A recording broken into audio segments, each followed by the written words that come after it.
بسم الله الرحمن الرحيم وجعلنا من بين أيديهم سدا ومن خلفهم سدا فأغشيناهم فهم لا يبصرون صدق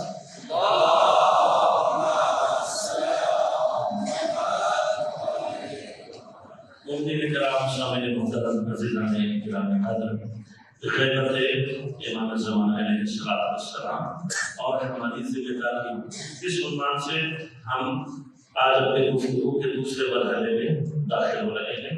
کل میں نے ابتدائی طور پر کچھ سوال آپ کی خدمت میں پیش کیے کہ انشاءاللہ خدا نے توفیق ہدایت کی تو ان ایام میں ان ابحاث کے ذیل میں ان اور دیگر سوالوں کے جواب آپ کی خدمت میں حاصل کروں گا۔ اہم ترین سوال کیا ہے کہ سب سے پہلی بنیادی چیز جو ہمیں سمجھنی ہے وہ یہ ہے کہ امام زمان علیہ السلام کو کون سی غیبت درپیش ہے۔ غیبت کی قسم سمجھ میں آ جائے گی، اس کے مقابل پر انتظار کی کیفیت خود بخود تبدیل ہو جاتی ہے۔ دوسرے مرحلے میں انشاءاللہ ہم انتظار کے معنی کو بھی بحث کریں گے کہ لغت میں انتظار کسے کہتے ہیں اور اصطلاح میں اس انتظار کی کیا کیفیت بیان کی گئی ہے اور کیا فضیلت بیان کی گئی ہے۔ لہذا کل میں نے آپ کی خدمت میں عرض کیا کہ اس آیت کی جو شان نزول میں واقعہ ہے وہ واقعہ ہمیں کیا سمجھا رہا ہے کہ پیغمبر ایک ہی وقت میں کچھ لوگوں کو دکھائی دے رہے ہیں اور کچھ کو دکھائی نہیں دے رہے۔ لہذا کل جو میں نے مقدمہ نظر اور بصر کا آپ کی خدمت میں پیش کیا تھا کہ نظر آنکھ کی قوت کا نام ہے۔ آپ کی آنکھ کھلی ہوئی ہو اور اس میں چیزیں دکھائی دے رہی ہوں، جو کچھ بھی آپ کی آنکھ کے پردے پر پڑ رہا ہے اس کا تعلق نظر سے ہے، لیکن اس میں آپ کا ارادہ اور اختیار شامل نہیں۔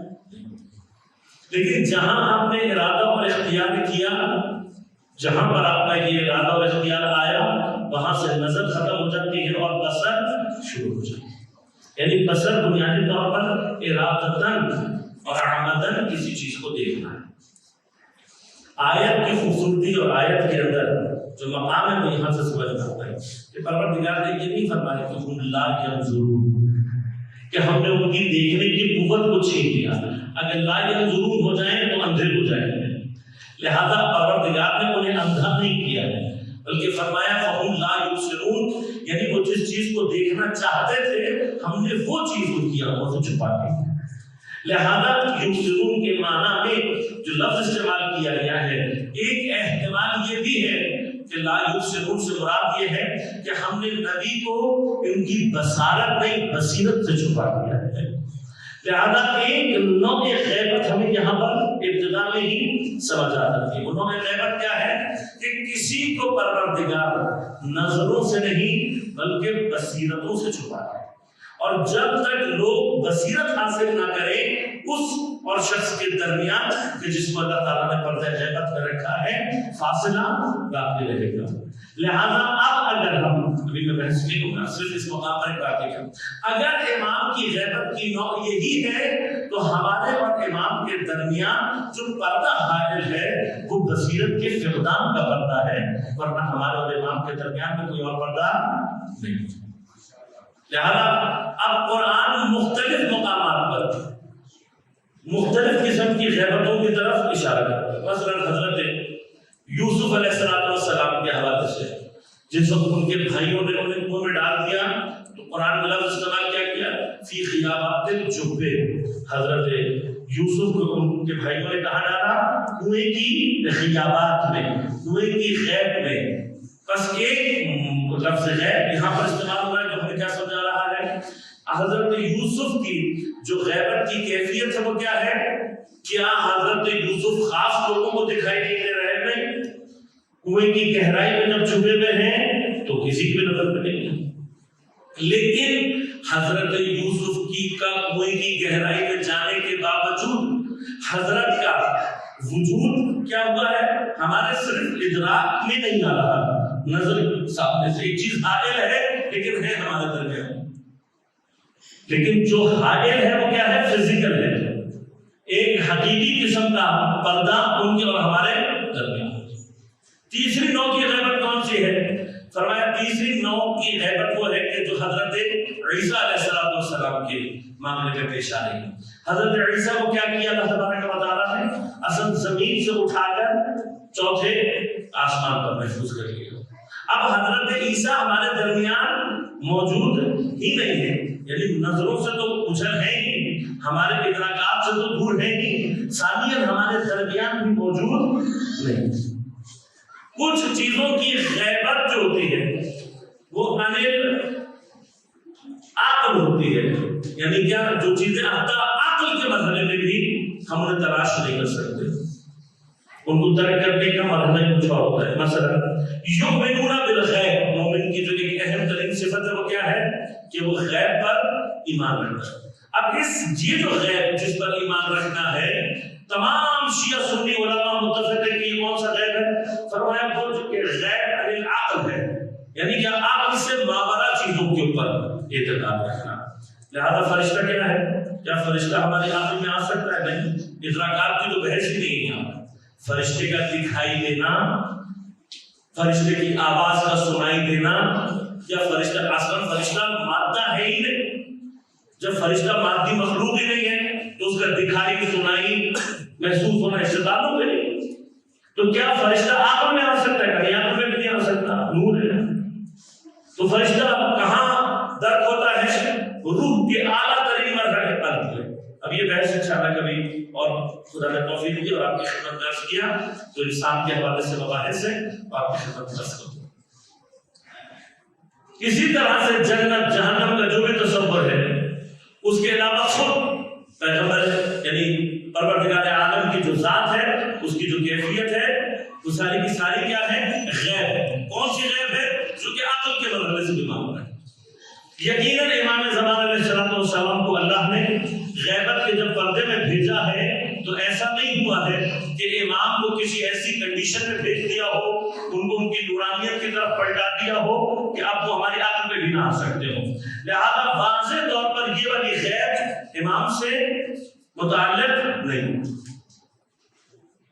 اب حضرت عیسیٰ والی متفق علیہ طور پر ہم سب کو پتا ہے کہ یہ بھی نہیں ہے، لیکن حضرت یوسف والی جو غیبت ہے اس کے حوالے سے بعض اوقات ہمارے ذہنوں میں کچھ ہوتا ہے، بعض لوگوں کے ذہنوں میں یہ کہ امام کو خدا نے مثلا کسی پہاڑ کے غار میں چھپا کے رکھا ہوا ہے مثلا، یا امام کو کسی آئلینڈ کے اوپر، کسی جزیرے کے اوپر رکھا ہوا ہے، اور اس کے حوالے سے ایک روایت بھی پائی جاتی ہے جو کہ بہت ہی ضعیف روایت ہے کہ علی بن فضال نامی ایک شخص تھا، وہ چلا گیا، اس نے کہا کہ 3 جزیرے تھے، ایک پر امام تھے، ایک پر آپ کی اولاد تھی، ایک کے اوپر جو ہے وہ زراعت اور کاشتکاری اور مالداری یہ سب کچھ ہو رہا تھا، اور میں امام وہاں پر مجھے بتایا گیا کہ امام فلاں جزیرے پر ہے۔ اب اس سے متعلق 3 جزیرے علی بن فضال نے بتائے، اور ساتھ اس نے بتایا کہ بھائی امام کی اجازت کے بغیر یہاں کوئی داخل نہیں ہو سکتا۔ بڑے عرصے تک یہ روایت لوگوں کے ذہنوں میں موجود رہی اور بعض ضعیف الاعتقاد لوگ اس کو سمجھتے بھی رہے۔ سیکنڈ ورلڈ وار کے بعد امریکہ کا ایک بحری بیڑا جس جگہ پر موجود تھا، اس کو لوگوں کی تصور سے اور لوگوں سے محفوظ رکھنے کے لیے انہوں نے اس کے خلاف ایک پروپیگنڈا مہم شروع کی، اور برمودا ٹرائنگل کے نام سے ایک سلسلہ لوگوں کے درمیان میں پھیلا۔ یہ پروپیگنڈا بات آج سے نہیں ہوئی، پروپیگنڈا بات بہت قدیمی ہو گئی ہے۔ ون آف دا یعنی ایک بہت امپورٹنٹ جو ٹیکنیکس ہے ان میں سے پروپیگنڈا بات ہے۔ اب موضوع نہیں ہے ورنہ میں آپ کو بہت ساری ہسٹری بتاتا پروپیگنڈا بات، لیکن آپ اسے تصور کریں، لوگوں کو برمودا جو 3 ٹرائنگلز تھے جہاں پر امریکہ کا ایک بڑا بحری بیڑا کھڑا ہوا تھا کہ لوگ ادھر نہ آئے، لوگوں کے دلوں میں خوف باقی رہے، اس سے متعلق جھوٹی کہانیاں تیار کی گئی، لوگوں کے درمیان میں پھیلا دی، اور بعض ابھی تک ایسے ہیں جو سمجھتے ہیں کہ ہاں برمودا ٹرائنگل کے اندر کچھ ہے، جبکہ عجیب بات یہ ہے کہ ابھی موجودہ دور میں برمودا ٹرائنگلز کے اوپر جو ہے وہ آبادی بھی ہے، وہاں ہوٹلز بھی بنے ہوئے ہیں، حتیٰ آپ بھی وہاں پہ اگر پیسے بہت آپ کے پاس ضائع کرنے کے لیے تو آپ وہاں پر وزٹ کر سکتے ہیں، وہاں پہ جا سکتے ہیں۔ لیکن بعض ایسے لوگ ہیں جو ابھی تک ضعیف ترین اعتقاداتی مسئلے میں سے یہ مسئلہ ہے. ایسی کوئی چیز زمین کے اوپر پائی نہیں جاتی کہ جو عجیب و غریب ہو انسان مانا جا سکتا ہو وغیرہ وغیرہ، ایسی کوئی چیز نہیں. لیکن اس سے بھی زیادہ جو احمقانہ صورتحال سامنے آئی وہ کیا تھی؟ امریکہ نے اپنے خیال میں برمودا ٹرائنگل کو لوگوں کو دور رکھنے کے لیے کیا تھا. جیسے ہی برمودا ٹرائنگل کی سٹوری ہمارے پاس پہنچی تو کچھ لوگوں نے جا کر علی بن فضال والی جو سٹوری تھی، جو روایت تھی، اس کو لے جا کر اس کے اوپر تدقیق کر دیا اور انہوں نے اعلان کر دیا کہ امام کہاں ہے؟ Bermuda triangle. اب جب کچھ عرصے کے بعد برمودا کون ہو گیا، سب کچھ ختم ہو گیا. سیکنڈ ورلڈ وار میں امریکہ نے جاپان کے اوپر بم پھینک کر بدترین انسانی ظلم ایک ساتھ 2 شہروں کو تباہ کر دیا. عجیب بات ہے، دنیا میں اتنی بڑی قتل و غارت کری آج تک کسی نے نہیں کی، اور جو سب سے زیادہ انسانیت کا قاتل ہے وہی آج دنیا میں بیٹھ کر انسانی حقوق کی باتیں کرتا ہے. یہ ایسے ہی ہے جیسے نمرود اپنے آپ کو کہے کہ میں، یا پھر ہم اپنے آپ کو کہے کہ میں انسانی حقوق کا سب سے بڑا علم بنتا ہوں. امریکہ کی صورت میں لاکھوں لوگوں کو اس نے صرف اپنی ایک انا کی خاطر قتل کر دیا. اب جب یہ مرحلہ ختم ہوا اور لوگ برمودا آنے جانا شروع ہو گئے، تب وہ جنہوں نے امام زمان کو وہاں پہنچا دیا تھا وہ پریشان ہو گئے. انہوں نے کہا یہ کیا ہوگا؟ یہ یاد رکھیے گا، کسی بھی سائنٹیفک تھیوری ہے، کسی بھی سائنٹیفک فیکٹ کو جب آپ قرآن سے یا دین سے ریلیٹ کر رہے ہوتے ہیں تو یہ ذہن میں رکھا کریں کہ یہ ایک تدبیر ہو سکتی ہے. کیوں؟ اگر آپ نے سمجھ لیا یہ 100% ہے اور بعد میں وہ سائنٹیفک ڈسکوری غلط ثابت ہوئی تو کیا ہوگا؟ آپ سمجھیں گے کہ نعوذ باللہ من ذالک قرآن غلط ہے. لہذا قرآن کے حقائق ان چیزوں سے ماورا ہے کہ ہم ان کو صرف بعض سائنٹیفک ڈسکوری سے میچ کریں. لہذا قرآن کی اپنی سائنس ہے، قرآن نے بہت ساری ڈسکوریز کی ہیں، لیکن یہ رویہ ہمارا قرآن کے ساتھ غلط ہے. لہذا کیا ہوا؟ بہت سارے لوگ پریشان ہو گئے. آیت اللہ جعفر مرتضی عامری انہوں نے اس کے اوپر باقاعدہ تحقیق کی اور سب سے پہلے اسی روایت کی جب سندی بحث کی گئی تو پتہ لگا کہ اس بندے کے علاوہ دنیا میں کوئی اور ہے ہی نہیں جس نے یہ بات کی. لہذا نہایت ہی ضعیف. اب ذہنوں کو تھوڑا سا ابھر لیں. امام کی غیبت کا تعلق ایسا نہیں ہے کہ خدا نے امام کو کسی آئلینڈ میں رکھا ہوا ہے، امام کسی غار میں ہے، امام کسی ایسی جگہ پر چھپا کے رکھ دیے گئے ہیں اور جب اب اس دن ضرور ہو تو امام وہاں سے. ایسا ہرگز نہیں ہے. جو روایات ہمارے پاس خاص طور پر تواتر کے ساتھ اور صحیح سند شکل میں موجود ہیں ان کے مطابق امام ہمارے درمیان ہی موجود ہوتے ہیں. پر محمد والے محمد صلوات.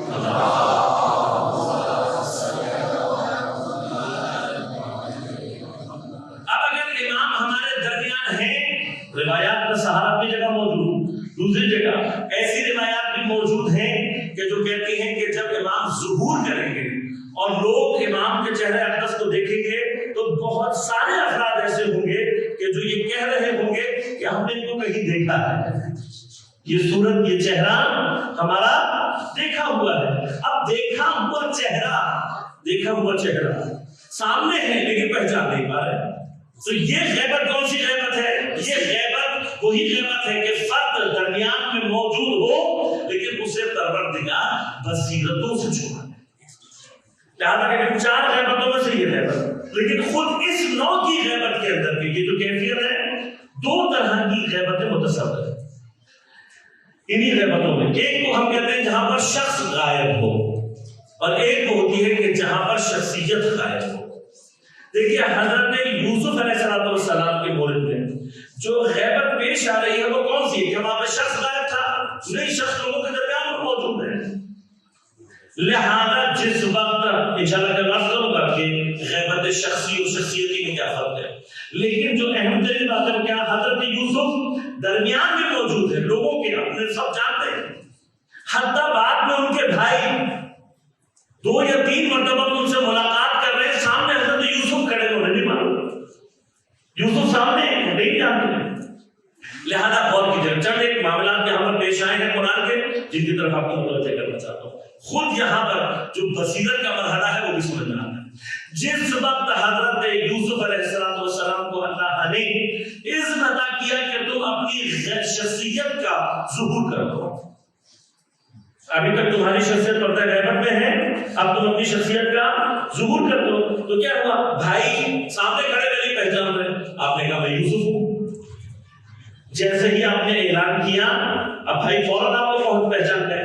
جیسے بھائی فوراً پہچانے ہیں، جب امام انشاءاللہ ظہور فرمائیں گے اور آپ اعلان فرمائیں گے کہ انا ابن فاطمہ اپنا ابن رسول اللہ مثلا جو بھی آپ کے وہ اعلان ہے، اور آپ فرمائیں گے کہ میں ہوں مہدی، تو سارے کے سارے لوگ آپ کو ایک دم سے ایسے ہی پہچان لیں گے۔ لیکن امپورٹنٹ ترین جو چیز ہے وہ کیا ہے؟ وہ یہ ہے کہ یہاں حضرت یوسف نے اعلان کیا، اپنی شخصیت کو ظہور دیا، وہاں پر حضرت یوسف کا مصر میں کنعان میں بیٹھے ہوئے حضرت یعقوب کو حضرت یوسف کی خوشبو آنا شروع ہو گئی۔ یہاں مصر میں حضرت یوسف اپنی شخصیت کا اظہار کر رہے ہیں، ظہور کر رہے ہیں، وہاں کنعان میں بیٹھے ہوئے حضرت یعقوب کو یوسف کی خوشبو آنا شروع ہو گئی۔ اب سوال ہے میرے مجھے یہاں پر حضرت یعقوب سے میں پوچھ سکتا ہوں نا کہ جناب یعقوب جب یہی یوسف کنویں کی گہرائی میں موجود تھا، جو کنواں آپ کے گھر کے نزدیک تھا، تو آپ کو یوسف کی خوشبو نہیں آئی؟ وہاں سے نکل کر یہ مصر کے بازاروں میں بیچا گیا، آپ کو خوشبو نہیں آئی۔ وہاں سے نکل کر زلیخا کے ہتھے چڑھ گیا، آپ کو خوشبو نہیں آئی۔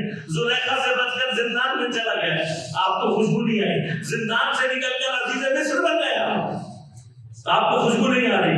لیکن کب خوشبو آ رہی ہے؟ جب اس نے اپنی شخصیت کا اظہار کیا۔ لہذا کیا ہوتا ہے کہ شخصیت کا اظہار کیا ہو رہا ہے؟ اس کا مطلب کیا ہے کہ بصیرتوں کے پردے سے اپنے آپ کو باہر نکالا۔ اب جیسے ہی بصیرتوں کے پردے سے اپنے آپ کو باہر نکالا تو جو بابصیر ہے اس پورے دوران میں، اور کہیے گا اس پورے دوران میں جس کو جناب یوسف کی زندگی کا یقین تھا، وہ جناب یعقوب تھے۔ ساری دنیا سب مل کے کیا کہہ رہی تھی کہ یوسف مر چکا ہے، آپ یوسف کو مت یاد کریں، بس یوسف جا چکا دنیا سے۔ اور آپ جناب یوسف کے فراق میں اتنا روئے کہ فرمایا وَابْيَضَّتْ عَيْنَاهُ، ان کی دونوں آنکھیں سفید ہو گئی۔ اب یہاں بتانے بہت ہے، چند چیزوں کی طرف کنسنٹریٹ کروں گا ورنہ مطلب سے دور ہو جاؤں۔ حضرت یعقوب کے بارے میں کہیں پر بھی قرآن نے یہ نہیں کہا کہ آپ اندھے ہو گئے تھے، اس لیے کہ ایک بات تو یہ کہ نبی کے اندر کوئی ایسا جسمانی عیب پیدا نہیں ہو سکتا جو رسالت کے راستے میں رکاوٹ بن سکے۔ دوسرا، خود قرآن عجیب الفاظ ہے، قرآن کہتا ہے آنکھوں کا اندھا ہمارے نزدیک اندھا نہیں ہوتا، دل کا اندھا ہمارے نزدیک اندھا ہوتا ہے۔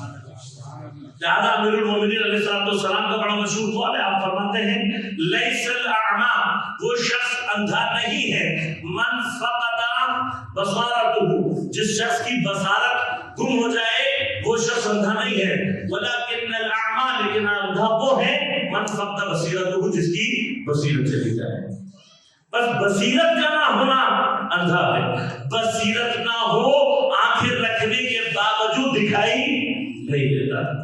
لہذا آپ خدا دیکھیں اسی مرحلے پر بصیرت کے کس طریقے سے مرحلے کو ہمارے اور آپ کے لیے واضح کر رہا ہے کہ جو صاحب بصیرت ہے، جیسے ہی آپ نے اپنے شخصیت کا اظہار کیا، ظہور دیا، تو جو صاحب بصیرت تھا اس کو کنعان میں بیٹھے بیٹھے حضرت کی خوشبو آنے لگی۔ بس ساری دنیا جو سب کہہ رہی تھی حضرت یوسف کے مقابلے میں، بلکہ حتیٰ کیا کہا، جب آپ نے کہا مجھے خوشبو آ رہی ہے، تو آپ کے نزدیک کچھ افراد ایسے بھی تھے کہ جنہوں نے کہا کہ نعوذ باللہ من ذالک، آپ دیوانے ہو گئے، آپ دیوانوں جیسی باتیں کر رہے ہیں۔ یہ یاد رکھیے گا کہ خود حضرت کی غیبت کے حوالے سے یہ مقام آئے گا، اور میں اور آپ ملاحظہ بھی کر رہے ہیں کہ فرمایا کہ لوگ آپ کو جھٹلانا شروع کر دیں گے، لوگ آپ کے متعلق یہ باتیں کرنا شروع کر دیں گے کہ آپ مر گئے ہیں، لوگ آپ کے متعلق یہ باتیں کرنا شروع کر دیں گے کہ آپ ہیں ہی نہیں، لوگ اس طرح کے دعوے کریں گے کہ اگر ہے تو آ کر ہمارا مقابلہ کریں۔ یہ ساری کی ساری باتیں پہلی مرتبہ نہیں ہو رہی ہے، تاریخ میں یہ مراحل مومنین کو درپیش آتے رہے، لیکن جس طرح سے جناب یعقوب نے اپنا عقیدہ مضبوط رکھا، جو زمانے غیبت میں اپنے اس عقیدے کو مضبوط رکھے گا، جب امام ظہور کریں گے تو خود بخود امام سے وصل ہو جائے گا، خود بخود وصل ہوگا۔ لہذا بصیرت کا جو مقام ہے، اب بصیرت کے مرحلے میں ایک یہاں پر مثال اور دوں اور پھر گفتگو کر کے پڑھاؤں۔ ایک اہم نقطہ جو بعض وقت ہمارے نوجوانوں کے ذہن میں رہ جاتا ہے، اور وہ یہ ہے کہ بعض اوقات ہمارے بعض نوجوان سوال کرتے وہ کہتے ہیں کہ بھائی جب امام ہر جگہ مدد کے لیے آ سکتے ہیں، جب وہ ہر جگہ موجود ہیں، تو ہم اگر فرض کریں یہاں سے کھڑے ہو کر امام کو سلام کر لیتے ہیں اور زیارت نامہ پڑھ لیتے تو کافی ہے، امام تک ہمارا سلام پہنچ گیا، وہاں جانے کی کیا ضرورت ہے کہ ہم اتنی دور مثلا ایران چل کر جائیں، عراق چل کر جائیں، مکہ مدینے جائیں؟ جب اللہ یہاں سے سن رہا ہے، جب اہل بیت کو یہاں سے مل جاتا ہے، ہمارا سلام پہنچ جاتا ہے، تو زیارت کرنے کے لیے اتنی دور جانے کی کیا ضرورت ہے؟ عزیزان امان، یہ یاد رکھیے گا کہ اس دنیا جو کہ سبب و اسباب کاز اینڈ ایفیکٹ کی دنیا ہے، اس سبب و اسباب علت و معلول کاز اینڈ ایفیکٹ کی دنیا ہے، اللہ تبارک و تعالیٰ نے ہر چیز کا ایک خاص کاز رکھی بھی ہے کہ جس کا ایفیکٹ سامنے آتا ہے۔ مثلا دیکھیے قرآن کیا کہتا ہے؟ قرآن شفا ہے۔ ابھی برادر آیات تلاوت کر رہے تھے، ماشاءاللہ خدا کی توفیق آپ پہ اضافہ کرے۔ یہ قرآن کیا ہے؟ قرآن شفاء ورحمۃ للمؤمنین، مومنین کے لیے کیا ہے؟ شفا ہے۔ تو ہم اگر ہر دفعہ بیمار ہوں گے تو کیا قرآن پڑھنے سے ٹھیک ہو جائیں گے؟ یا مثلا حضرت ابراہیم فرماتے ہیں اذا مرضت فهو یشفین، میں جب بھی مریض ہوتا ہوں میرا پروردگار مجھے شفا دیتا ہے۔ تو جب پروردگار شفا دیتا ہے تو ڈاکٹر کے پاس جانے کی کیا ضرورت ہے؟ تو جواب کیا ہے؟ جواب یہ ہے کہ اللہ تبارک و تعالیٰ نے ڈاکٹر کے پاس، اگر میری بیماری کے علاج کو اللہ تبارک و تعالیٰ نے ڈاکٹر کے پاس رکھا ہے تو مجھے وہاں جانے سے شفا ملے گی، گرچہ دعا میں نے اپنے مقام پر کرنی ہے۔ اور یہ ہمیشہ توحید کا بھی ایک بیس لائن آپ کی خدمت پیش کر دوں کہ توحید و شرک میں بڑی باریک سی لائن ہے۔ مثلا آپ ڈاکٹر کے پاس گئے اور آپ کو شفا مل گئی، اب اگر آپ یہ کہتے ہیں کہ مجھے شفا ڈاکٹر نے کی ہے اور آپ کا عقیدہ بھی یہ بن جائے، یہاں سے شرک شروع ہو جاتا ہے۔ لیکن جس دن آپ کا عقیدہ یہ ہوگا کہ مجھے شفا اللہ نے ڈاکٹر کے ذریعے سے دی ہے، تو یہ اہل توحید ہے۔ لہذا ہوتا ہے ہماری زندگی میں پیش آتا ہے، کوئی شخص ہماری مدد کر رہا ہے، جب وہ ہماری مدد کر رہا ہے تو ہم کیا کہیں؟ اگر میں نے یہ سمجھ لیا کہ یہی میری مدد کرنے والا تھا اور اسی نے میری مدد کی ہے تو یہ شرک ہے۔ لیکن جب وہ ہماری مدد کرے اور ہم پلٹ کر یہ کہیں کہ شکر ہے اللہ کا جس نے آپ کے ذریعے سے میری مدد کی، تو یہی چیز اسی لیے یاد رکھیے گا کہ جب بھی ہمارے ذہن کے گوشے میں کہیں بالکل جسے کہنا چاہیے ڈیپ، کہیں ہمارے سب کانشیس میں یا کہیں ہمارے ان کانشیس میں جا کر کوئی ایسی چیز بیٹھی ہوتی ہے کہ مجھے جب مشکل آئے گی تو فلاں شخص میری مدد کرے گا، اللہ تبارک و تعالیٰ اس مدد کا راستہ روکتا صرف اس لیے ہے تاکہ میں اور آپ بیدار ہو جائیں کہ مدد سوائے اللہ کے کوئی اور نہیں کر سکتا۔ لیکن اب وہ وسیلہ بناتا ہے، اب جس چیز میں غور کیجیے گا، جس چیز میں اللہ نے شفا رکھ دی تو بعد اوقات شفا صرف اسی سے مل رہی ہے۔ حضرت یوسف کی آنکھیں کیا ہو گئی؟ سفید۔ تو یعقوب کی، حضرت یعقوب کی جب آنکھیں سفید ہوئی تو سوال یہ پیدا ہوتا ہے کیا حضرت یعقوب نے اپنی آنکھوں کے لیے دعا نہیں کی ہوگی؟ اگر حضرت یعقوب دعا نہ کریں اپنے لیے تو نبوت خطرے میں پڑ جائے گی، حتماً انہوں نے دعا کی ہوگی۔ اب اگر حضرت یعقوب نے دعا کی تو کیا نبی مستجاب الدعویٰ نہیں ہوتا؟ حتماً ہوتا ہے، تو پھر دعا کہاں گئی؟ کیوں حضرت یعقوب کی دعا قبول نہیں ہو رہی؟ لہٰذا میں نوجوان ساتھیوں سے خاص طور پر کہہ رہا ہوں کہ یہ یاد رکھنا، دعا جب بھی کرو گے کبھی بھی ضائع نہیں جاتی، دعا کبھی بھی ضائع نہیں جاتی۔ اب مسئلہ کیا؟ بعض اوقات ہم دعا کرتے ہیں مصلحت نہیں ہوتی، لہذا میرا بیٹا اگر مجھ سے چھری مانگ رہا تو کیا چھری دے دینا یہ محبت ہے یا چھری نہ دینا محبت ہے؟ لہذا چونکہ مصلحت میں نہیں ہے، وہ خدا جو مجھ سے 70 ماؤں سے زیادہ محبت کرتا ہے، ممکن نہیں ہے کہ جو چیز میری مصلحت میں نہ ہو وہ مجھے عطا کر دے۔ لہذا کیا ہوتا ہے؟ اب اگر مصلحت میں نہیں ہے اور آپ نے مانگا تو دعا رد نہیں ہوگی، دعا کہیں ضائع نہیں ہوتی۔ پھر بھی کیا فرمایا؟ اثر کیا؟ ایک اثر کیا ہے؟ تمہاری دعا قبول نہیں ہوئی، اللہ اس کے بدلے تمہاری کوئی نہ کوئی خطا، کوئی نہ کوئی گناہ معاف کر دے گا۔ اگر اس سے اوپر کا مرحلہ حاصل ہو گیا تو فرمایا کہ تمہیں اس چیز کو جو تم مانگ رہے ہو اس کو ہٹا کر اس سے بہتر چیز تمہیں عطا کرے گا جو تمہاری مصلحت میں ہوگی۔ اگر یہ بھی نہیں کیا تو ٹاپ لیول مسئلہ کیا ہے؟ ٹاپ لیول جو اللہ تعالیٰ سب سے زیادہ دے گا. کہا کہ اگر تمہارا نہ کوئی گناہ معاف کیا اس نے، نہ تمہارے لیے کوئی اور چیز مہیا کی، تو تمہاری دعا کو آخرت کے لیے محفوظ کر دے گا. میں ٹاپ لیول کیوں کہہ رہا ہوں؟ اس لیے کہ روایت میں آیا ہے، فرمایا کہ وہ دعائیں جو قبول نہیں ہوتی، آپ نے دعا کی قبول نہیں ہوئی، وہ دعا ضائع نہیں ہوتی، اس کا جو اجر اللہ تبارک و تعالیٰ قیامت میں رکھے گا. مومنین جب اس اجر کو دیکھیں گے تو حسرت سے یہ کہیں گے اے کاش میری کوئی دعا قبول نہ ہوئی ہوتی. اتنا عظیم اجر ہوگا اس کا. اتنا ضرور پڑے گا.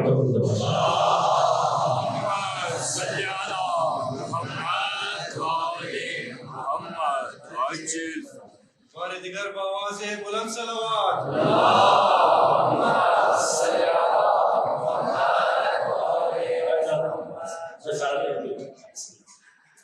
لہذا دعا ضائع نہیں ہوتی، اس کا بہترین اجر موجود ہے. اس کے علاوہ کچھ لوگ ایسے ہوتے ہیں جن کی آواز خدا کو اچھی لگ رہی ہوتی ہے. چونکہ آواز اچھی لگ رہی ہوتی ہے کسی کو سننا چاہتا ہے. میں سمجھتا ہوں کہ شاید سب سے بڑا مرحلہ یہ ہے کہ جہاں پر ہم جیسے گناہگاروں کی آواز خدا کو اچھی لگنے لگے. لہٰذا یہ ہوتا ہے، ہم نے دیکھا ہے نا، ہمارے اور آپ کے سامنے کا تجربہ ہے کہ ہم منت مان رہے ہیں، ہم نے نظر مانی ہوئی ہے، ہم دعا کر رہے ہیں، قبول نہیں ہو رہی. وہ ساتھ والے آتے ہیں ایک دفعہ نظر کرتے، ایک دفعہ منت مانتے ہیں، فوراً قبول ہو جاتی ہے. تو بہت سارے مقامات ہیں، ہم چونکہ اپنے ہیں، بعض اوقات ان کا دل چاہتا ہے کہ ہم ان سے مانتے رہیں. اہل بیت کا دل خدا کا دل چاہتا ہے کہ یہ بندہ. لہذا بدترین مرحلہ آپ کا کون سا ہوتا ہے کہ جب خدا کسی شخص کو اپنی طرف متوجہ نہ کرنا چاہے. لہذا بہت سارے لوگ آپ دیکھیں گے کہ بہت سارے لوگ گناہ میں ملوث ہوتے ہیں لیکن ان کی ساری خواہشات پوری ہوتی ہیں. کیوں؟ اس لیے کہ اللہ تبارک و تعالیٰ چاہتا ہی نہیں ہے کہ وہ اس کی طرف متوجہ ہوں. لہذا ایک بات کہہ رہا ہوں، اس کی تفصیل میں نہیں جاؤں گا، تفصیل کبھی اور یہ یاد رکھیے گا کہ اللہ تبارک و تعالیٰ نے اس دنیا میں مصیبت اور پریشانی صرف اپنے محبوں کے لیے رکھی ہے، اپنے مومنوں کے لیے رکھی ہے. جس سے اللہ دوستی کرتا ہے پریشانی میں مبتلا صرف اسی کو کرتا ہے. اب اس تفصیل میں نہیں جاؤں گا ورنہ گفتگو بہت ہے، لیکن اگر بات پہنچ گئی تو آپ کو بہت ساری مشکلیں آسان لگنے لگیں گی. یہ یاد رکھیے گا، اگر آپ ایک مشکل سے نکل کر دوسری میں پھنس رہے ہیں، دوسری سے نکل کر تیسری میں پھنس رہے ہیں، تو یہ مت سوچنا کہ اللہ تم سے دشمنی کر رہا ہے، بلکہ اگر یہ ہو رہا ہے تو یاد رکھنا کہ اللہ تمہیں ہی سب سے زیادہ پسند کرتا ہے. اب حضرت یعقوب کی دعا مستجاب نہیں ہو رہی تو ہمارے ساتھ بھی ہو سکتا ہے. دوسرا مرحلہ ہو سکتا ہے کہ حضرت یعقوب کی شفا حضرت یوسف کی دعا میں ہو. ایسا ہی ہے نا. لہذا کیا کہا گیا؟ فرمایا کہ اپنے جب بھی کسی مشکل میں پھنسو دوسروں کے لیے دعا کرنا شروع کر دو، اس لیے کہ دوسروں کے حق میں کی گئی دعا تمہاری بھی قبول ہوگی اور اس کے اثر میں اللہ تمہاری مشکل بھی جلدی حل کر دے گا. لہذا کسی بھی چیز کو حاصل کرنے کا ایک شارٹ کٹ طریقہ کیا ہے؟ جس مشکل میں پھنسو دوسروں کے لیے دعا کرنا شروع کر دو. اب ہو سکتا ہے کہ حضرت یوسف کی دعا سے حضرت یعقوب کو شفا مل جائے، اور حضرت یوسف نے بھی جب انہیں معلوم ہوگا کہ بابا کی یہ حالت ہے حتماً دعا کی ہوگی، وہ بھی مستجاب ہوتا ہے. ان کی بھی دعا سے شفا نہیں ملی، دعا ضائع نہیں ہوتی. کیوں؟ اس لیے کہ اللہ تبارک و تعالیٰ مجھے اور آپ کو ایک سبق بتانا چاہتا ہے کہ اللہ تعالیٰ نے کن کن چیزوں میں اسباب کو رکھا ہوا ہے. لہذا کیا ہوا؟ حضرت یوسف علیہ السلام نے کیا کہا اذهبوا بقمیصی ھذا، میری یہ والی قمیص لے کر چلے جاؤ اور اس کو جب میرے بابا کے چہرے پر ڈالو گے تو وہ ٹھیک ہو جائے گا. یعنی کیا؟ حضرت یوسف کی قمیص کے اندر اللہ نے یعقوب کی شفا کو رکھا ہوا ہے. اب وہ قمیص مصر سے چلی، مصر سے چل کر کنعان آئی، آنے کے بعد حضرت یعقوب کے چہرے پر ڈلی. جیسے ہی ڈلی قرآن نے کہا فَرَقَبْدَ بَصِيرًا، آپ کو فوراً ہی بصارت مل گئی، آپ کی آنکھیں فوراً ٹھیک ہو گئی. تو اب سمجھ میں آیا کہ زیارات کا فلسفہ کیا ہے. آپ جو یہاں سے دعا کریں گے اس کا اثر ہوگا، آپ جو یہاں سے زیارت نامہ پڑھیں گے اس کا بھی اثر ہوگا. لیکن ہمارے کچھ گناہ ایسے ہیں، ہمارے اندر کچھ امراض ایسے ہیں جس کے لیے نکل کر اپنے گھر سے سفر کرنا پڑے گا، معصوم کے نزدیک جانا پڑے گا. جو قمیص دیکھیے، یہ قمیص کتنی پہنی ہوگی حضرت یوسف نے؟ یقیناً ہر وقت نہیں پہنتے ہوں گے. آپ نے جو قمیص کچھ دیر کے لیے پہنچی پہنی ہے، وہ قمیص آپ سے نسبت پیدا کرنے کے بعد ایک اور نبی کے لیے شفا کا وسیلہ قرار پا رہی ہے، تو جس ذریعے کے اندر معصوم کئی سالوں سے موجود ہے، محمد والے بیت محمد صلی اللہ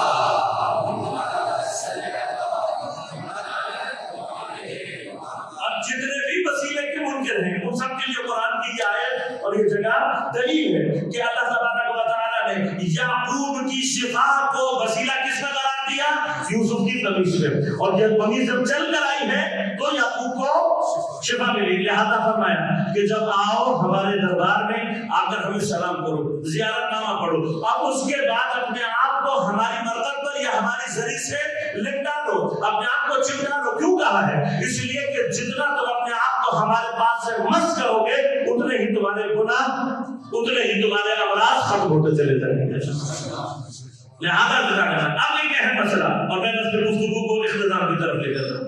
حضرت یوسف جو فرما رہے ہیں وہ کیا فرما رہے ہیں؟ کہہ رہے ہیں اذهبوا بقمیصی ھذا، میری یہ والی قمیص لے کر جاؤ۔ یہ ھذا کہنے کی کیا ضرورت ہے؟ حضرت یعقوب یہ بھی، حضرت یوسف یہ بھی کہہ سکتے ہیں نا اذهبوا بقمیصی، میری قمیص لے جاؤ، ھذا کہنے کی کیا ضرورت ہے؟ دیکھیے کلام جب فصاحت اور بلاغت کی اس میں ہوتا ہے، باؤنڈریز میں ہوتا ہے، تو ایک ایک لفظ مہم ہو جاتا ہے۔ اگر جملہ اذهبوا بقمیصی سے مکمل ہو رہا ہے تو ھذا کہنا اضافی ہو جائے گا، اور اضافی کلام نہ اللہ کے رسول کرتے ہیں نہ اللہ، تو اذهبوا بقمیصی اور اذهبوا بقمیصی ھذا اشارہ کر کے کہنا کہ میری یہ والی قمیص لے کر جاؤ، اس میں مرحلہ کیا ہے؟ بس ایک نقطہ آپ کی خدمت پیش کروں گا اور آج کی خدمت کو تمام۔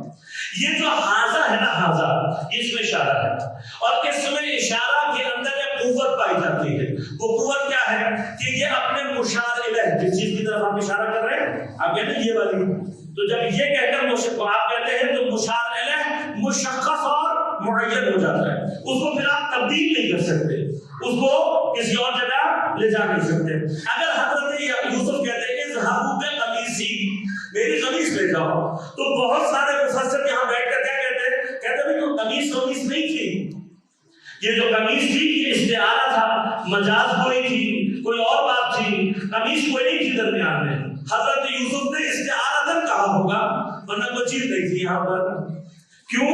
اس لیے کہ آپ کہہ سکتے ہیں قمیص سے کوئی نہ کوئی استعارہ، کوئی نہ کوئی مجاز کوئی نکال سکتے ہیں، لیکن جب آپ نے کہتے ہیں اذهبوا بقمیصی ھذا، میری یہ والی قمیص لے کے جاؤ، تو اب ھذا اپنے مشار الیہ کو مشخص کر دیتا ہے، معین کر دیتا ہے، اسے آپ تبدیل نہیں کر سکتے، اسے ہلا نہیں سکتے۔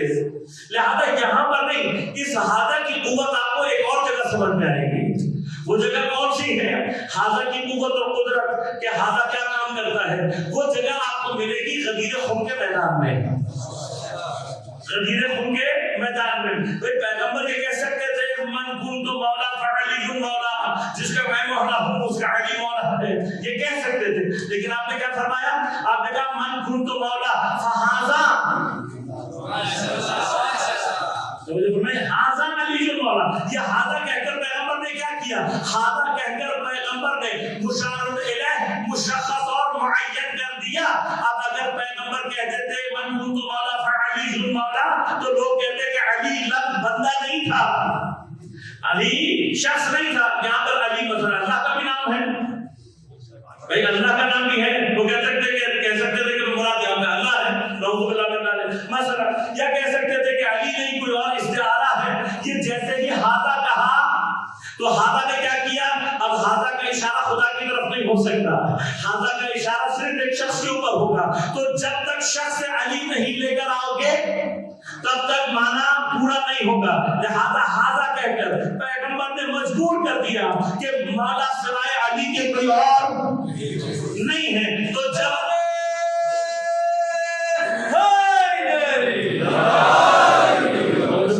اس کا مطلب کہ علی کے علاوہ مولا کوئی نہیں ہے، لہذا جب علی کو نہ ہلا سکے تو مولا کے معنی کو خراب کرنے کی کوشش شروع کر دی کہ مولا کے یہ نام ہے، مولا کا وہ مطلب ہے، مولا کا فلاں مطلب ہے، یہ مراد ہو سکتی ہے، وہ مراد کیوں؟ اس لیے کہ ھذا نے علی کو معین اور مشخص کر دیا تھا۔ اب اگر علی معین اور مشخص ہو گئے ہیں تو آپ علی کی جگہ کسی اور کو نہیں لا سکتے. لہذا اب اس کو غور کیجیے گا, حضرت یعقوب کو خوشبو آ رہی ہے کہاں پر؟ کنعان. حالانکہ شخصیت کا ظہور کہاں ہوا ہے؟ مصر. یہ جو خوشبو ہے یہ بڑی کام کی خوشبو ہے, اس کو غور کیجیے گا. یہ وہی خوشبو ہے کہ جب بچے جناب سیدہ کے گھر میں داخل ہوتے ہیں تو نانا چادر کے نیچے ہیں, لیکن بچوں کو انی اشم رائحۃ طیبہ آ رہی ہے نا خوشبو بچوں کو. حالانکہ نانا کہاں ہے؟ چادر کے نیچے, بچوں کو نہیں پتا, اور چادر کے نیچے. لیکن جیسے ہی آپ آئے, یہ ہے خوشبو جو بصیرت, جہاں پر بھی بصیرتیں آیا ہو جائیں وہاں یہ خوشبو ضرور آتی ہے. اور ایک عام اور کامن تجربہ بتا رہا ہوں, اس کو ذہن میں رکھیے گا, لیکن صرف اسی حد تک رکھیے گا جہاں تک بتاؤ, آگے مت لے جائیے. وہ مرحلہ کیا ہے؟ وہ مرحلہ یہ کہ جتنے بھی مومنین ہیں ہم میں سے ہر ایک کو کہیں نہ کہیں کسی نہ کسی خاص جگہ پر خاص حالت میں کسی خوشبو کا تجربہ ضرور ہوتا ہے. اور معمولاً کہاں ہوتا ہے؟ اہل بیت کے حرم میں, پاکیزہ مقامات پر. جب بھی ہوا ہوگا, آپ بھی غور کریں گے, کہیں نہ کہیں زندگی میں آپ کے ساتھ یہ تجربہ ضرور ہوا ہوگا کہ آپ کھڑے ہوئے ہوں گے اور نامعلوم مقام سے خوشبو کا جھونکا آپ کے استشمام ہو رہا ہوگا, آپ کو سنگائی دے رہا ہوگا. حالانکہ آپ کے نزدیک کوئی ایسی چیز نہیں ہوگی کہ جس کو اس خوشبو کے آنے کا امکان ہو. اس خوشبو کو عام خوشبو مت سمجھنا. اس کو دیکھیے, درد کرنے کی کئی چیزیں ہیں نا. کچھ چیزوں کو آنکھوں سے دیکھا جاتا ہے, کچھ چیزوں کو کانوں سے جو سنائی دیتا ہے وہ دکھائی نہیں دیتا. اسی طرح سے کچھ چیزوں کو چکھا جاتا ہے, انہیں نہ دیکھا جاتا ہے نہ سنا جاتا ہے. اسی طرح سے کچھ چیزوں کو سونگا جاتا ہے. ناک بھی کیا ہے؟ ایک مدرک ہے, ایک سینس ہے جو چیزوں کو درک کرتی ہے. لہذا اس خوشبو کو عام مت سمجھنا. جب بھی کبھی دل تمہارا امام کی طرف متوجہ ہوتا ہے, خدا کی طرف متوجہ ہوتا ہے, اہل بیت کے حرم میں, بارگاہ میں, مسجد میں, گھر میں کسی خاص حالت میں بیٹھے بیٹھے اگر یہ خوشبو آ جائے تو سمجھ لینا کہ کوئی ایسی شخصیت نزدیک سے گزری ضرور ہے. جان لینا کیوں, وجہ کیا ہے؟ وجہ کیا؟ وجہ صرف اتنی ہے کہ ہمارے بدن میں سب سے زیادہ پاک اور تطہیر والی جو ہماری حص ہے وہ ہماری ناک کی ہے. کیوں؟ ناک کا تقریباً ناک کے گناہ نہیں ملے گا.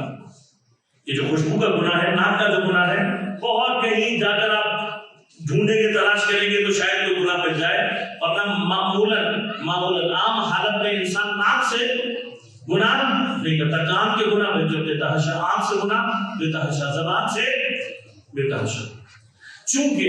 چونکہ ہماری سب سے زیادہ پاک حص ہماری ناک کی ہوتی ہے, لہذا کوئی اگر ہمارے پاس سے گزر جائے, آنکھ اس قابل نہیں ہوتی کہ اسے دیکھ سکے, زبان اس قابل نہیں ہوتی کہ اس تک سلام کو پہنچا سکے, کان اس قابل نہیں ہوتا کہ اس کے سلام کے جواب کو سن سکے. لیکن چونکہ ناک میں تطہیر پائی جاتی ہے, ناک پاک ہوتی ہے ہماری, لہذا جب تطہیر کا موقع ہمارے پاس سے گزرتا ہے تو خود بخود اس کی خوشبو مشام میں آ جاتی ہے. اور محمد و اہل بیت محمد صلوات.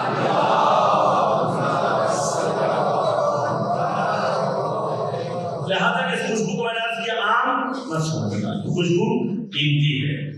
جب بھی آپ کے اندر کوئی حال پیدا ہو جائے, کوئی خاص کنڈیشنز آپ کے اوپر مرتب ہو جائیں اور کوئی ایسا مقام ہو تو اس خوشبو کی اہمیت کو ہمیشہ اپنے ذہن میں رکھیں. ایسا نہیں ہوتا عزیزوں کہ ہم معصوم کو پکارے اور وہ جواب نہ دیں. بعض اوقات ہمارے وقت کا امام منتظر ہوتا ہے کہ میرے بچے, میرے جوان, میرے ماننے والے یہ مجھ سے کلام کریں, یہ مجھ سے بات کریں. امام سے بات کرنے کے لیے موبائل کی ضرورت نہیں ہے, امام سے بات کرنے کے لیے کسی خط کی ضرورت نہیں ہے, گرچہ انہوں نے خط کا رابطہ بھی ہمارے اور آپ کے درمیان میں رکھا ہوا ہے. انشاءاللہ اس مرحلے تک پہنچا تو عرض کروں گا, عریضے کی اہمیت ہے, عرض کروں گا آپ کی خدمت میں اگر اس جگہ تک پہنچا.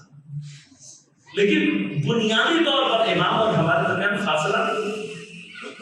لہذا پورے دن میں 24 گھنٹے کبھی کوئی ایک ٹائم مشخص کریں کہ جس پر بیٹھ کر اپنے مولا سے باتیں کریں, اپنے مولا کے ساتھ گفتگو کریں, درد دل کریں, بتائیں انہیں جو آپ پر گزر رہی ہے اس کی شکایت کریں ان سے.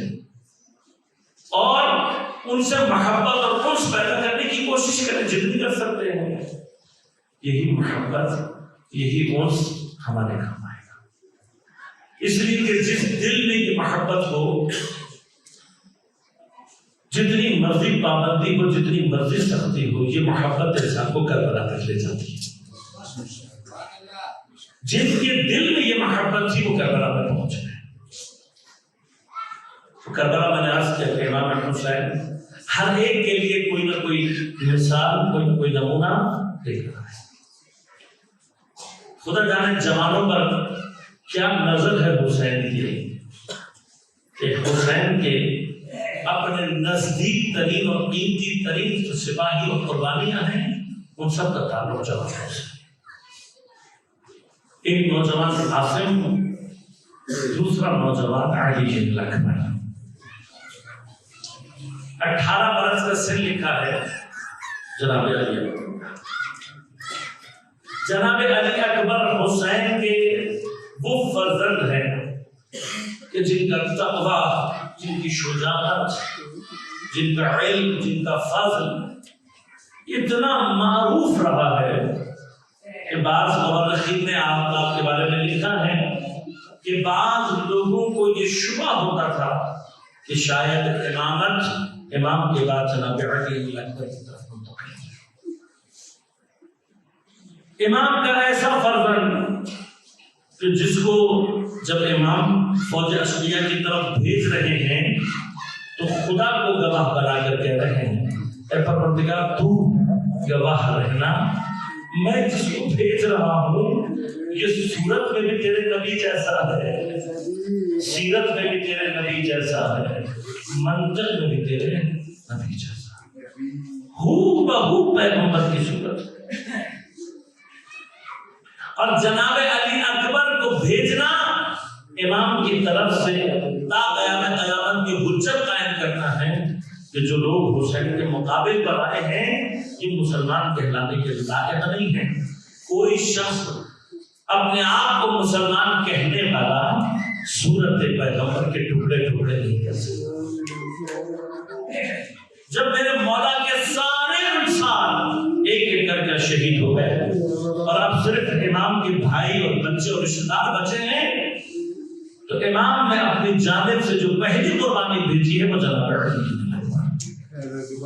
پہلا جو شخص امام کی طرف سے کون ہے جناب علی. اور جناب علی اکبر آمادہ ہو کر جس وقت پہلا حملہ کیا ہے حضرت نے تو مقاتل کے عجیب الفاظ ہیں. آپ کا پہلا حملہ قلب لشکر پر ہے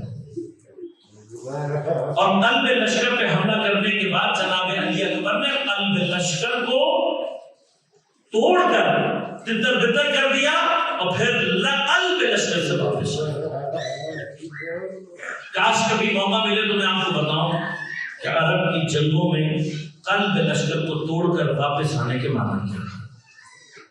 یہ جو حضرت علی پر واپس آئے ہیں عزیزان پر مقاتل اور علماء نے یہ لکھا ہے کہ یہ حضرت کی شجاعت کی سب سے بڑی دلیل ہے کہ کوئی اکیلا قلب لشکر پر حملہ کرے اور پھر قلب لشکر سے واپس آ جائے. یہ آپ کی شجاعت کی دلیل ہے کہ آپ اتنے شجاع ہیں. اور جب واپس آئے ہیں تو صرف ایک بات کی ہے اپنے بابا سے. 3 دن کی بھوک اور پیاس الگ ہے. صبح سے بابا کے ساتھ انصار کے جنازے الگ اٹھا کر لا رہے ہیں اور آپ ایک پورا حملہ کر کے واپس آئے ہیں. آ کر کہتے ہیں بابا یہ جو زرا ہے یہ جو خود ہے انہوں نے گرم ہو کر علی اکبر کی پیاس میں اضافہ کر دیا ہے. بابا ان کی گرمی علی اکبر کو قتل کرنے والی ہے. علی اکبر اس گرمی اور اس پیاس سے مرنے والا ہے. بابا اگر 2 گھونٹ پانی میسر ہو تو علی اکبر جنگ کا نقشہ بدل دے گا. امام کیا فرماتے ہیں؟ امام فرماتے ہیں علی اکبر تم جانتے ہو پانی نہیں ہے کچھ لوگوں نے آگے بڑھ کر شور مچا کر کہا کہ علی بن اکبر آپ یہاں جنگ لڑ رہے ہیں، وہاں خیموں پر حملہ ہو گیا۔ بس عزادار حسین کا غیور بیٹا تھا، خیموں کا نام سن کر ایک مرتبہ علی اکبر نے چاہا کہ خیموں کی خبر لے لے، بس ایک لحظے کے لیے حضرت نے جب اپنی نگاہ کو خیموں کی طرف پھیرا ہے تو حسین بن نمیر کو معلوم تھا کہ جو نیزہ لے کر اسی مرحلے کے انتظار میں تھا، اتنی زور سے برچھی آپ کے جگر کے مقام پر ماری کہ وہ ذرا کو چاک کرتی ہوئی آپ کے جگر کے مقام پر لگی اور پھر نیزے کی علی ٹوٹ گئی۔ بس نیزے کی علی کا ٹوٹنا تھا، علی اکبر کے کلیجے سے خون فوارے کی مانند جاری ہو گیا۔ میرا مولا جنگ کرتا رہا، لیکن جب اتنی پیاس کے بعد اتنا خون بہ گیا تو علی اکبر کے ہاتھ میں کمزوری آتی گئی، اور ایک وقت میں آیا جب جناب علی اکبر کی ہاتھ میں تلوار چھوٹ گئی۔ آپ نے اپنے آپ کو گھوڑے کی گردن میں ڈال دیا اور ڈال کر کہا ہے میرے گھوڑے مجھے میرے بابا کے پاس لے جا۔ ارے علی اکبر آپ بابا کے پاس کیوں جانا چاہتے ہیں؟ شاید جواب ہی آئے گا، بوڑھا باپ ہے، جوان بیٹے کی میت پر آنا سخت ہوگا۔ اس نے لشکر سے جب گھوڑا چلا، جہاں جہاں سے یہ گھوڑا گزر رہا تھا، مقاتل نے عجیب جملہ لکھا ہے، فرمایا فقط بسیوفہم ارمان ارمان، انہوں نے اپنی تلواروں سے علی اکبر کے بدن کے ٹکڑے ٹکڑے کر دیے۔ تو بس ایک مقام جہاں میرا مولا گھوڑے پر سمجھ نہ پایا، اب جو زمین سے گرا بابا کو آواز دی یا علیکم السلام یا ابا عبداللہ، لیکن اللہ اس آواز کا حسین تک پہنچنا تھا۔ ایک مرتبہ حسین طرف کر مقتل کی طرف دوڑے، ساتھ ساتھ کہتے جاتے ہیں علی الدنیا بعدک العفا علی اکبر، علی اکبر تیرے بعد حسین کی دنیا خاک ہو گئی۔ میں نہیں جانتا حسین علی اکبر تک کیسے پہنچے، لیکن ایک مرتبہ علی اکبر کے پاس پہنچ کر حسین نبی پر بیٹھے، علی اکبر کے سر پر اپنی آغوش میں رکھا، علی اکبر کے چہرے سے خون صاف کیا، اور ایک مرتبہ علی اکبر نے جب بابا کی خوشبو کو محسوس کیا، عجیب جملے ہیں جو علی اکبر نے کہے۔ علی اکبر نے کیا کہا؟ کہا بابا آپ آئے؟ ہاں بیٹا علی اکبر میں آیا ہوں۔ بابا میں رسول اللہ کو دیکھ رہا ہوں، بابا میں علی مرتضیٰ کو دیکھ رہا ہوں، بابا میں جناب سیدہ کو دیکھ رہا ہوں، ارے ان کے ہاتھوں میں کوثر کے جام ہے۔ میں کہوں گا یا علی اکبر یہ بتانے کا مقصد کیا تھا؟ تم شاید جواب ہی آئے، ارے میں نے بابا سے تھوڑے سے پانی کا سوال کیا تھا، ارے میرے باپ کے دل میں یہ غم باقی رہ جاتا کہ میرا بیٹا کیا کر کے چلا گیا، اور اس لیے میں ڈر ہوں کہ شاید بابا کا یہ غم کم ہو جائے کہ علی اکبر کو کوثر میں سیرابی مل گئی۔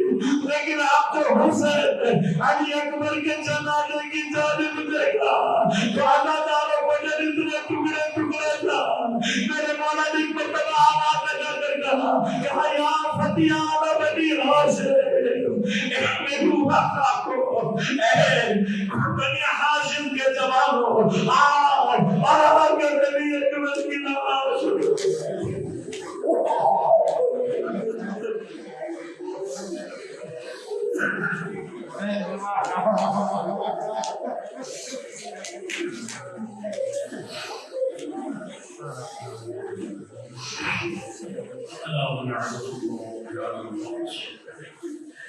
وسيعلم الذين ظلموا أي منقلب ينقلبون۔ بار الہ ہماری عبادت کو بارگاہ میں قبول و منظور فرما، بحق زہرا و ابیہا و بعلہا و ابیہا منتقم کربلا، منتقم حسینان کربلا، منتقم زہرا، امام زمان علیہ السلام کے ظہور میں تعجیل فرما۔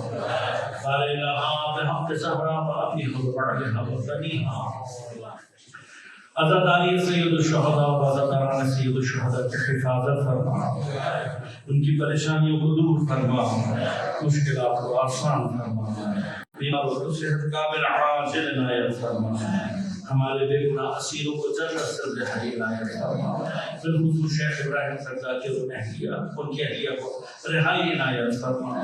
قال الہا بحق زہرا وابیہا وبعدہا وبنیہا، مومنین جہاں جہاں باطل سے بسر پیکار ہیں، بحرین میں، یمن میں، عراق میں، شام میں، سعودی عرب میں، لبنان میں، نائجیریا میں، ان سب کو نصرت کامیابی عنایت فرما۔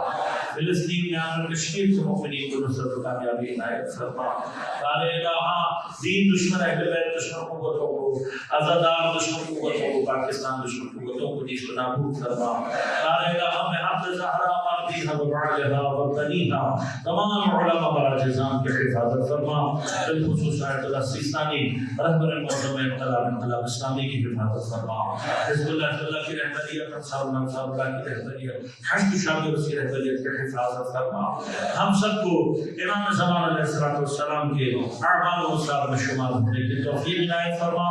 ربنا تقبل منا انک انت السمیع العلیم برحمتک یا ارحم الراحمین۔